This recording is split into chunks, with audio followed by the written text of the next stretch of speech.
গত বছর থেকে সুদের হার একটু বাড়িয়ে দেওয়া হয়েছে, তাই তো ভালোই হয়েছে মহারাজ। সুদের ভয় না থাকলে বেটারা কেবল ধারই করতে আসে। বেশ বেশ বেশ ভালো করেছো। তুমি এক কাজ করো, ওই এবছর ওই সুদের হার আরো 1% বাড়িয়ে দাও। হরে কৃষ্ণ, মহারাজের যা ইচ্ছে। বাবা ভালো ভালো। কি হে স্বাস্থ্যমন্ত্রী, আমাদের রাজ্যের হাসপাতাল সমূহের খবর কি? মহারাজ, আপনার রাজত্বে তো আর কারোর বিনা চিকিৎসায় মরার জন্য প্রতিটি হাসপাতালে রাস্তার মোড়ে মোড়ে যথেষ্ট মিক্সচার মজুদ করে রেখে দিয়েছে। সুতরাং এর পরেও যারা মরছে তারা ওই মিক্সচার সেবন করেই মরছে। কিন্তু মহারাজ, হাসপাতালগুলোতে ডাক্তার নেই কেন, সে খোঁজটা নেবেন কি? কে কথা বলে? হরে কৃষ্ণ মহারাজ, ও একটা পাগল। পাগলের কথা ভক্তদের মধ্যে আনবেন না মহারাজ। কিন্তু হরে কৃষ্ণ, কিন্তু হাসপাতালে ডাক্তার নেই কেন? থাকে মহারাজ, ওই পাগলটা ভালো ফ্যাচ করে। আপনার রাজত্বে ডাক্তারের অভাব? ওই তো বেশ রয়েছে, জয় রয়েছে, অদিতি পবিত্র অপায় রয়েছে। তার উপর আমাদের রত্নাদি আছে, মহারাজের বোর্ডের ওই গৃহ সাহেব আছেন। এর পরেও আর যেটুকু দরকার সেটা ওই কম্পাউন্ডার, ওয়ার্ড বয় এদের দিয়েই তো হয়ে যায়।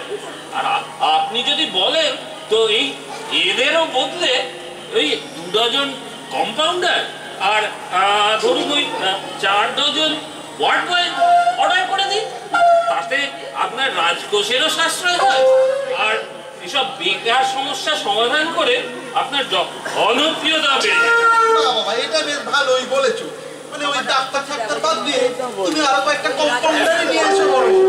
মহারাজ, এর ফলে যে রোগীরা টপাটপ করে ফটো তুলছে সেটা একটু দেখবেন কি? মহামন্ত্রী, এই কি শুনি? হরে কৃষ্ণ মহারাজ, ও নিন্দু, জন্ম নিন্দু, ও পরশ্রীকাতর, ও শুধু মন্দটাই দেখে মহারাজ। হরে কৃষ্ণ, হরে কৃষ্ণ। এইরকম তো শাস্তি হওয়া দরকার। কি শাস্তি দেওয়া যায় বলো তো? বিতাড়ন, বিতাড়ন, দেশ থেকে তাড়িয়ে দেওয়া দরকার। ঠিক ঠিক। কত বার খালি ঘুমায় যাকে নিন্দুককে ধরো গে। যাকে মহারাজ।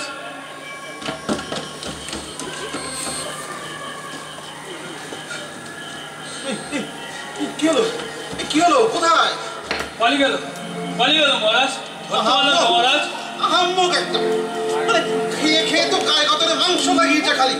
একটা নিন্দুককে ধরতে পারলো না। তোমার এখন ইস্তফা দেওয়া দরকার। একবারে মরে যাবো মহারাজ। যাকে বছর পালিয়েছে, আপদ বিদায় হয়েছে, সবার কাছে বরঞ্চ ফেরা যায়। হরে কৃষ্ণের যা ইচ্ছে। শিক্ষামন্ত্রী, তুমি বলো রাজ্যের শিক্ষা ব্যবস্থার কি অবস্থা? আগে মহারাজ, এ বিষয়ে এত অর্থ ব্যয় হয়েছে যে রাজ্যে আর কেউ নিরক্ষর নেই, সকলেই স্বাক্ষর হয়েছে। এখন শুধু পূর্ণ স্বাক্ষর কর্মসূচির জন্য মহারাজের পুরস্কার ঘোষণার অপেক্ষা মাত্র।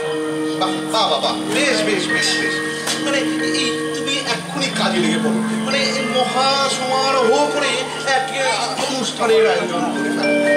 কিন্তু মহারাজ, একটা প্ল্যান বানাচ্ছি, বাইরে বিদেশ থেকে লোকজন আসবে, একটা মহা অনুষ্ঠান হবে, এর মধ্যে আবার কিন্তু কেন? একটা অর্বাচীন পাখিকে কিছুতেই শিক্ষিত করে তোলা যাচ্ছে না। পাখি কেন? সে কি করে? সে খালি গান গায়, এক ছত্র শাস্ত্র পড়ে না, যখন তখন লাফায়, যেখানে সেখানে উড়ে বেড়ায়, চরিত্রে গাম্ভীর্য বলতে কিছুই নেই। না না না, এমন পাখি তো কোনো কাজে আসে না। ঠিকই বলেছেন মহারাজ, বরং বলের ফলকে রাজহাটে ফলের যোগানে ঘাটতি ডেকে আনে। হরে কৃষ্ণ হরে। পাখিটার ভারী অন্যায়, তার উপযুক্ত শিক্ষা হওয়া উচিত। ঠিক, এইটা একটা ঠিক কথা বলেছো। তুমি একটা কাজ করো, ওই পণ্ডিতদের সাথে কনসাল্ট করো, কনসাল্ট করে ওই পাখিটাকে একদম আমার মনের মতন করে শিক্ষিত করে তোলার ব্যবস্থা করো। জি আগে মহারাজ। মহারাজের জয় হোক। আজ তাহলে সবাই এখানেই সাঙ্গ হোক।